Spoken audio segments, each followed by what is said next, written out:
This clip is brought to you by SaveWithConrad.com.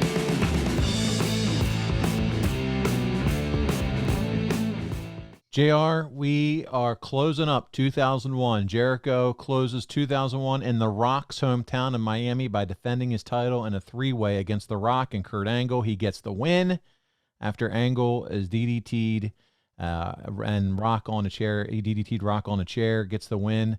And that wraps up 2001. We hope you enjoyed 2001. 20 years ago, he was 31 years old this week. He's now 51. Happy birthday to you, Chris Jericho. We hope you enjoyed this story of 2001. What a career. Undisputed champion. I've enjoyed working with Chrissy all these years. I'm always going to be proud of that hiring. And I just think he's an amazing asset to our whole business. Well, JR, we have 6 fan questions, and then we'll close it down talking about some sauces and spices. So here and seasonings. So here we go. 6 real quick. We'll go rapid fire. Michael McClanahan says, JR, he's our buddy, ad-free shows. Do you believe it was a good idea to crown Jericho as the undisputed champion during Vengeance 2001? It seems like another alternative would have been to hold off Jericho's title win until next year's WrestleMania in Toronto. No, I had no problem with it. Strike the iron's hot. We knew Rock was tentative because of his movie career, so we roll with it. And no, I don't have a problem with it. Would it have been good at WrestleMania? Of course it would have been good at WrestleMania. But was it bad the way it was? I don't think so. All right. Thank you, Money Mike, for that one. Lindsay's up next. Our friend Lindsay, she says, do you know the story of Jericho's night after winning the title? Why was he not given notice to have his family there or be able to celebrate properly? I don't know that he wanted him there. Does Lindsay know that Chris was turned down to have his family there? She's probably not. So I don't even know that was even an issue. It may have been his choice. But at that time, think of how old his kids were, his twins and his other child. Come on. Do the math. They might not have been. It was 20 years ago, so probably none of them really born yet. Well, some of them were.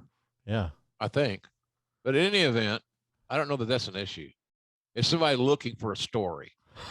And I don't know of a story that exists in that world. Right. Somebody's hunting for shit. All right. Next up is our favorite executive producer, Jeremy Priest, and he wants to know, I know it's a tough subject for some, but Jericho and Benoit together was absolutely gold. What made them gel together so well? Well, they knew each other like the back of their hand. They had great respect for one another. They'd wrestled in the formative years a great deal. Their Calgary experiences, I think, was good. So they were good. They were two great talents, and they knew how to, like Rock would say, they knew their role. I love that. Like The Rock would say, they knew their role. Like rock and roll, baby. All right, Mike is up next. Did Jim hear the story regarding a certain someone with 3 initials calling members of management the day of Vengeance 2001, trying to steer creative away from putting the belts on Jericho? So Triple H there. Did you hear a story about him calling? No. Okay. Could have happened. I didn't hear it. That would be fun for the dirt sheets. He didn't call me. Yeah. Because he knew where I stood on that matter. So calling me meant nothing. And I couldn't have changed it anyway. There's only one person he would have been calling. VKM. Daddy. If that happened. Yeah. I don't even know that it had happened. But it does make for good wrestling gossip. Yeah, TMZ. We have next up Nick Dawson. Was there any thought in turning heel and Jericho turning heel and joining the alliance at Invasion instead of Austin? If not, what are JR's thoughts on that? Seeing as the old Stone Cold returned to a huge pop a few weeks prior and Jericho turned heel a few months later anyway. Oh, gosh. There's a million booking scenarios. And Bill Watts told me a long time ago, there's more than one way to do something right. And there's more than one way to do the situation. So, Nick, I don't know what you're looking for. I'm not aware that I'm not aware of all that. You're talking 20-something years ago, guys. I can't remember all that. But goddamn, I don't know. My favorite new part of the show is the fan questions. Jesus Christ Almighty! But you see the endless searches that people go on and they submit these questions. I love I it. had no idea we were going to do questions today. Oh, they're on every episode, I believe.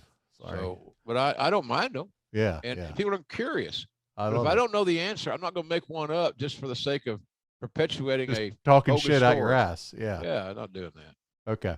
We'll do one more and let's see if this one pulls it out of here. Here we go. This is from Ray LeDuc. Was him winning the undisputed title just a way to eventually drop it to Triple H at WrestleMania 18? Oh yeah, getting the title back on Triple H was a no-brainer.